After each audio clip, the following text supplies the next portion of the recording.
I have been tasked with reviewing Andy Crouch's book, Culture Making. In this review, I will identify the book's argument and arrangement, list the strengths and weaknesses of the book from my perspective, and finally, I will discuss the personal implications of the book for my own life and ministry.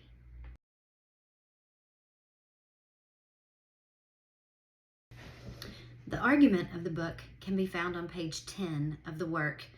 The author says, and I quote, "We want our lives, our whole lives, to matter for the gospel. This book is an attempt to point my fellow Christians toward new and also very old directions for understanding our calling and culture. It is the hope of the author to offer his readers a new vocabulary, a new story, and a new set of questions." The work is broken up into 3 distinct sections. Section 1 takes a sociological view of culture to help readers understand exactly what culture is and is not. In this section, the author discusses cultural artifacts and gives his readers 5 questions to ask when deciding how a cultural artifact fits into the broader culture. Using an omelet, he walks readership through the 5 questions. While somewhat awkward, I finally got his point. Crouch talks about the public nature of culture, cultural diversity, and finally leaves section 1 with this information. Cultural change is only wrought through creativity and cultivation. Section 2, perhaps my most favorite section, takes the work of Scripture as the author uses the biblical story to show readers how God created culture. More than that, specifically, that God is a culture-creating God. I agree with Crouch that perhaps the biggest cultural change to ever happen was the resurrection of Jesus. Referencing Rodney Stark in his work, The Rise of Christianity, one can clearly see the impact of Christ's resurrection on the whole of human culture.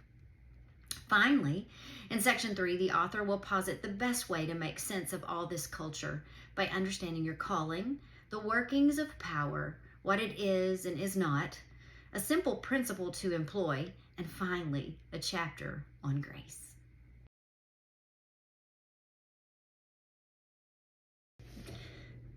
When considering the strengths of culture making, I appreciated the author's deep dive into culture. If I had a doubt about culture and its workings before I read the book, I don't anymore. I feel thoroughly informed concerning all of the nuances of culture. Secondly, I enjoyed his biblical approach to culture by using the pages of Scripture to not only identify God as a culture-forming God, and we as his image bearers the same, but the consideration of the gospel message and its impact on the world, and more so, the life of Jesus in the day he walked out his humanity on earth. Jesus changed the culture, but it didn't change in his lifetime. Last, in section 3, I appreciated the author's prescription and purpose of power and its structure within culture.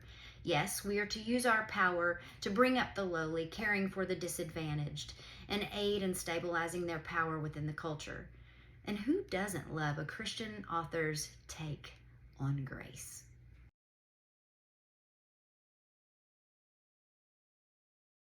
When considering the weaknesses of the work, much like the author's assessment of other books concerning culture that he's read, the author devotes very little space to culture creating or cultivating activities in the now for me as a believer. I would have wanted him to name a couple and talk about their success and why they're successful. Secondly, what I feel is his big suggestion for culture change, I already participate in. The build-up of sections 1 and 2 left me unfulfilled with the close of section 3.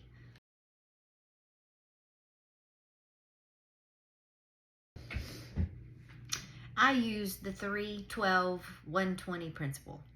It is strangely not new to me. The Lord gave it to me in prayer several years ago while leading women in a church setting. I had 3. Larger, there were 12. And finally, there were between 100 and 120 women who were ministered to at the church under my leadership. I used to tell them all of the time, in their number, they had the potential for changing the world. I wasn't in error in my statement. While I have moved on from the church, I still have this principle lodged into my being for future use in my ministry. Everywhere I turn while in seminary, I'm approached to consider grace. Since the grace bells and whistles are sounding once again, I realize that this term and its implications are paramount for our world, and more importantly, for me. Grace is changing me. It is changing my interactions. It is changing my relationships. It is changing my perspective. It is changing my heart. All are good things for me. I speak less and listen more. I have more compassion. I ask better questions. I abide much more easily without frustration. Grace is doing its work in my life in this season, and it is amazing. While I found some redundancy in the book, and section 3 was somewhat of a letdown, there is still plenty to earmark, appreciate, and hold on to that can be found in Andy Crouch's Culture Making.